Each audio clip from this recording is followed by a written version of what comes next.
Assalamualaikum warahmatullahi wabarakatuh. Alhamdulillahi rabbil alamin. Wabihi nasta'in ala umurid dunya waddin. Wassalatu wassalamu ala ashrafil anbiya'i wal mursalin Sayyidina wa maulana Muhammadin wa ala alihi wa sahbihi ajma'in, amma ba'du. Segala puji hanya milik Allahu Rabbi, segala zat yang maha ghafur, zat yang maha syukur, yang telah memberikan beribu-ribu nikmat yang tidak terukur.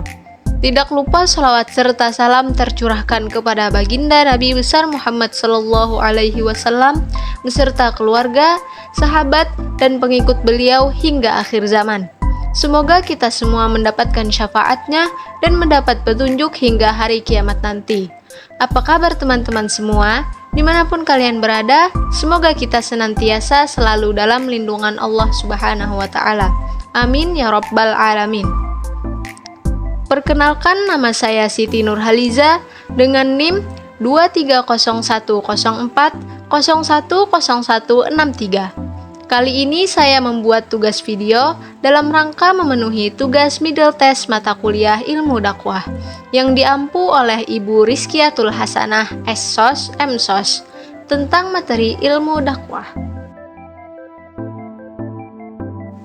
Langsung saja kita menuju ke pembahasan yang pertama, yaitu tinjauan umum tentang ilmu dakwah, yang terdiri atas pengertian dakwah, fenomena dakwah, tinjauan semantik dakwah, dan definisi para ahli istilah ilmu dakwah.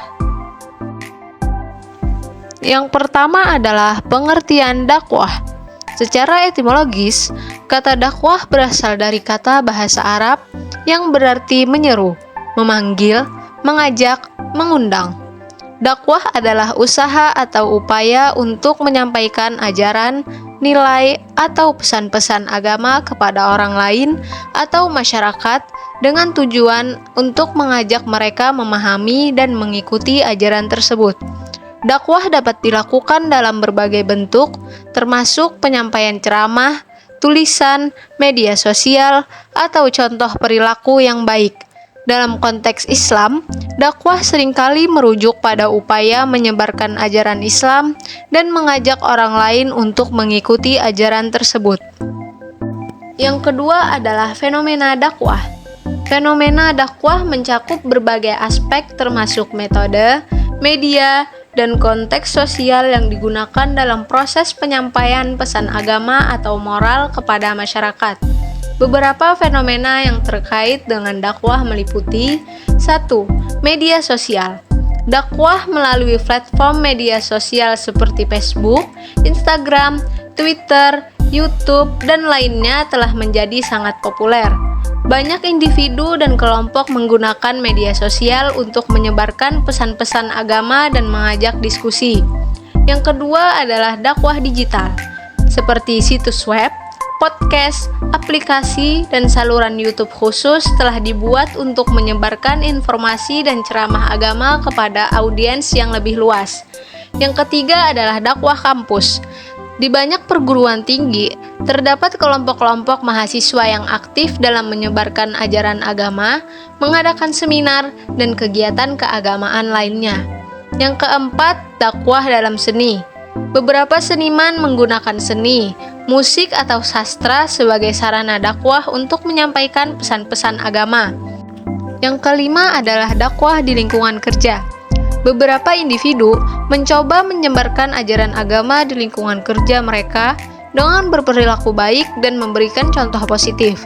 Dan yang keenam adalah dakwah dalam kehidupan sehari-hari. Dakwah tak selalu harus melalui media formal. Setiap tindakan baik dan perilaku yang mencerminkan nilai-nilai agama juga bisa dianggap sebagai bentuk dakwah. Fenomena dakwah terus berkembang dan beradaptasi dengan perkembangan teknologi dan perubahan sosial, mencoba mencapai berbagai lapisan masyarakat dengan pesan-pesan agama. Selanjutnya yang ketiga adalah tinjauan semantik dakwah. Tinjauan semantik dalam konteks dakwah adalah pengkajian tentang makna kata, kalimat, atau pesan yang digunakan dalam dakwah. Dalam konteks ini, penting untuk memahami bagaimana kata-kata dan kalimat dapat mengandung makna yang mendalam dan bagaimana mereka dapat dipahami oleh audiens. Semantik dalam dakwah juga mencakup analisis terhadap penggunaan istilah-istilah agama dan tafsirannya. Dalam konteks dakwah, hal ini dapat membantu para pendakwah untuk lebih efektif dalam menyampaikan pesan-pesan agama dengan jelas dan benar. Dan yang keempat adalah definisi para ahli istilah ilmu dakwah. Menurut Dr. Yusuf Al-Qaradawi, seorang ulama muslim terkenal, ilmu dakwah adalah ilmu yang mempelajari cara-cara menyampaikan pesan Islam kepada orang lain dengan cara yang efektif dan sesuai. Lanjut ke pembahasan yang kedua, yaitu konsepsi dan posisi dasar hukum dakwah, fungsi dakwah, dan tujuan dakwah. Posisi dasar hukum dakwah. Keberadaan dakwah sangat urgent dalam Islam. Antara dakwah dan Islam tidak dapat dipisahkan antara satu dengan yang lainnya. Sebagaimana diketahui, dakwah merupakan suatu usaha untuk mengajak, menyeru, dan mempengaruhi manusia agar selalu berpegang pada ajaran Allah, guna memperoleh kebahagiaan hidup di dunia dan akhirat. Usaha mengajak dan mempengaruhi manusia agar pindah dari suatu situasi ke situasi yang lain, yaitu dari situasi yang jauh dari ajaran Allah menuju situasi yang sesuai dengan petunjuk dan ajarannya. Setiap muslim diwajibkan menyampaikan dakwah Islam kepada seluruh umat manusia sehingga mereka dapat merasakan ketentraman dan kedamaian. Dasar hukum kewajiban dakwah tersebut banyak disebutkan dalam Al-Quran. Berdasarkan ayat Al-Quran, ulama sepakat bahwa hukum dakwah itu secara umum adalah wajib. Sedangkan yang menjadi perdebatan adalah apakah kewajiban itu dibebankan kepada individu muslim atau hanya dibebankan kepada kelompok orang saja dari secara keseluruhan. Perbedaan pendapat mengenai hukum berdakwah disebabkan perbedaan cara pemahaman mereka terhadap dalil-dalil nakli di samping kenyataan kondisi setiap muslim yang berbeda pengetahuan dan kemampuan.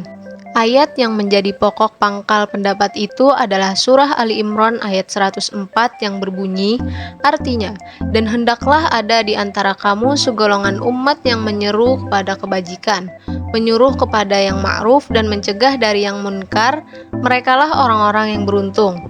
Pada ayat tersebut terdapat 3 kewajiban yang dihadapi, yang 2 berpusat pada yang satu ialah mengajak kepada kebaikan dan menimbulkan 2 tugas. Pertama, menyuruh berbuat ma'ruf, yang kedua melarang berbuat munkar. Yang baik 2 kata kerja yang disuruh oleh Allah kepada manusia yaitu berbuat ma'ruf dan mencegah yang munkar.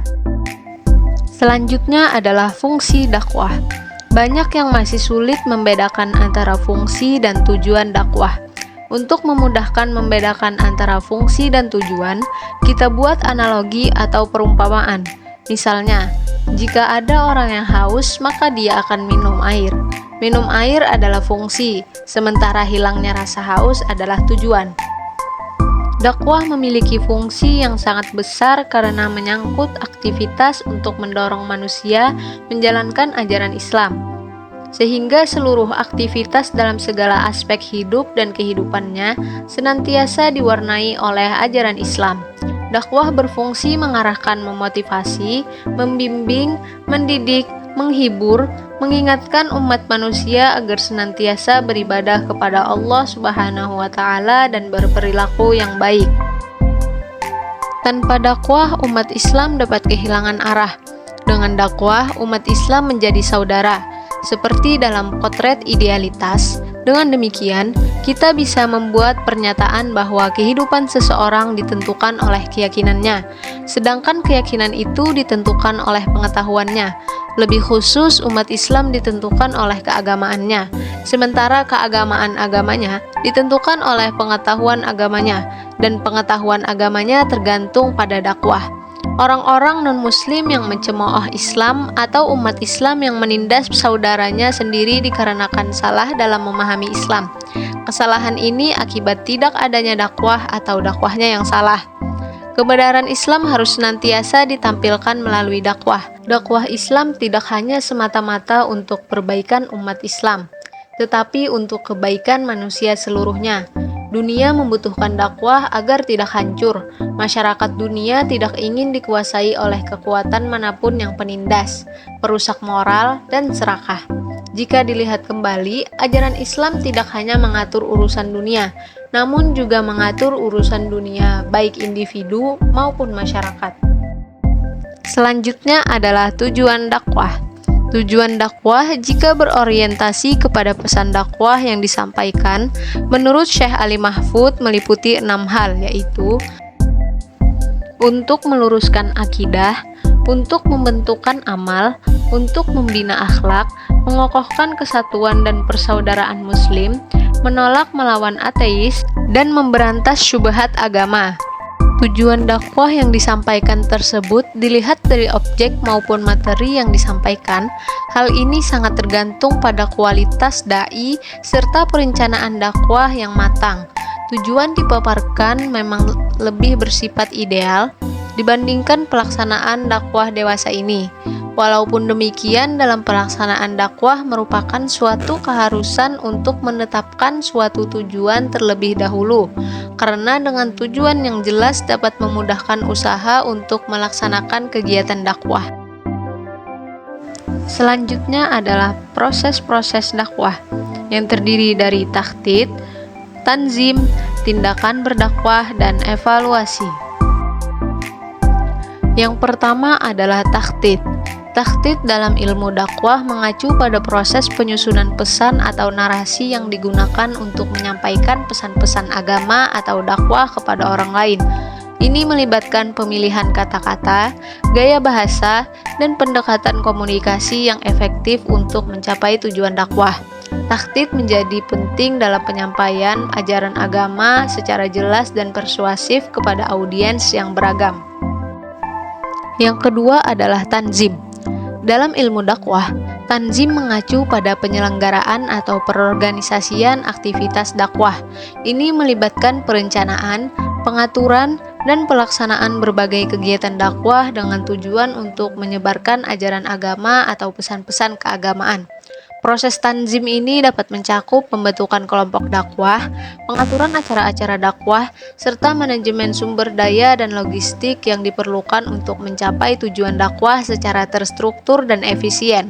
Dengan tanzim yang baik, pesan-pesan dakwah lebih efektif disampaikan kepada audiens yang dituju.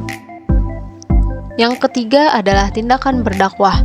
Tindakan berdakwah adalah upaya yang dilakukan oleh individu atau kelompok untuk menyebarkan ajaran agama atau pesan-pesan keagamaan kepada orang lain.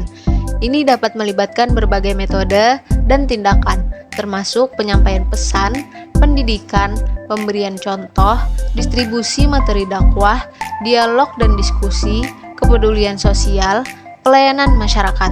Tindakan berdakwah dapat bervariasi sesuai dengan konteks budaya, agama, dan tujuan yang dikejar. Tujuan utama dari tindakan berdakwah adalah untuk mengkomunikasikan ajaran agama dan nilai-nilai keagamaan dengan cara yang positif dan bermanfaat bagi individu dan masyarakat. Dan yang keempat adalah evaluasi. Evaluasi dalam ilmu dakwah adalah proses penilaian yang sistematis terhadap berbagai aspek dari kegiatan dakwah.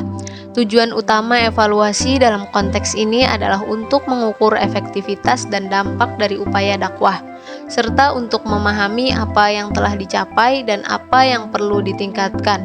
Evaluasi dapat mencakup penilaian tujuan, evaluasi metode, dampak sosial, respons audiens, evaluasi sumber daya, dan perbaikan kontinu. Evaluasi dalam ilmu dakwah membantu dalam meningkatkan kualitas kegiatan dakwah dan memastikan bahwa pesan-pesan agama disampaikan dengan cara yang lebih efektif. Ini juga membantu para dakwah untuk tetap relevan dan terbuka terhadap perubahan dalam lingkungan sosial dan budaya mereka. Selanjutnya adalah unsur-unsur dakwah yang terdiri dari dai, mad'u, maddah, wasilah, dan thariqah. Yang pertama adalah dai, artinya pelaku dakwah. Dai adalah seorang yang aktif dalam berdakwah atau menyebarkan ajaran agama, terutama dalam konteks Islam. Kata da'i berasal dari bahasa Arab bentuk muzakkar, yang berarti orang yang mengajak. Sedangkan dalam Kamus Besar Bahasa Indonesia, da'i adalah orang yang pekerjaannya berdakwah. Pendakwah, melalui kegiatan dakwah para da'i menyebarluaskan ajaran Islam. Secara etimologis, kata da'i merupakan isim fa'il dari kata da'a yada'u da'watan, yang artinya menyeru atau mengajak. Jadi, kata da'i berarti orang yang mengajak atau berdakwah. Bentuk jamaknya adalah du'atun. Sedangkan pengertian terminologi, da'i adalah orang Islam yang secara syariat mendapat beban dakwah mengajak kepada agama Allah. Tidak diragukan lagi bahwa definisi ini mencakup seluruh lapisan dari Rasul, ulama, penguasa setiap muslim, baik laki-laki maupun perempuan. Yang kedua adalah mad'u, artinya mitra dakwah. Mad'u adalah penerima pesan dari da'i atau penceramah dan berperan dalam proses penyampaian pesan agama atau nasihat. Secara etimologi, kata mad'u berasal dari bahasa Arab, diambil dari isim maf'ul dari da'a yang berarti yang disiur. Menurut terminologi, mad'u adalah orang atau kelompok yang lazim disebut dengan jamaah yang sedang menuntut ajaran agama dari seorang da'i, baik mad'u itu orang dekat atau jauh, muslim atau non-muslim, laki-laki atau perempuan. Seorang da'i akan menjadikan mad'u sebagai objek bagi transformasi keilmuan yang dimilikinya. Mad'u sebagai objek dakwah bagi seorang da'i merupakan salah satu unsur yang penting dalam sistem dakwah. Yang ketiga adalah maddah, yang artinya materi dakwah. Maddah adalah isi pesan yang disampaikan da'i kepada mad'u. Dan yang keempat adalah wasilah, media dakwah. Wasilah bisa berupa berbagai media seperti buku, ceramah, radio, televisi, internet, dan sebagainya. Dan yang terakhir adalah thariqah, yang artinya metode. Thariqah bisa berupa serangkaian langkah, strategi, atau pendekatan yang diterapkan dalam proses dakwah. Dan selanjutnya yang terakhir adalah objek studi ilmu dakwah, yang terdiri dari objek formal ilmu dakwah dan objek material ilmu dakwah. Berikut beberapa aspek objek formal ilmu dakwah dan objek material ilmu dakwah. Objek formal ilmu dakwah yaitu metode dakwah, etika dakwah, komunikasi dakwah, psikologi dakwah, teologi dan akidah, studi kasus dan analisis dakwah, kajian penerimaan dakwah, hukum dan fikih dalam dakwah, dan aspek sosial dan budaya. Objek material ilmu dakwah, Al-Quran dan hadis, teologi akidah, hukum Islam, sejarah dakwah, perbandingan agama, psikologi manusia, bahasa dan komunikasi, sosial dan budaya, dan media dan teknologi. Baik, sekian dari saya. Apabila ada kesalahan, mohon dimaafkan. Wassalamualaikum warahmatullahi wabarakatuh.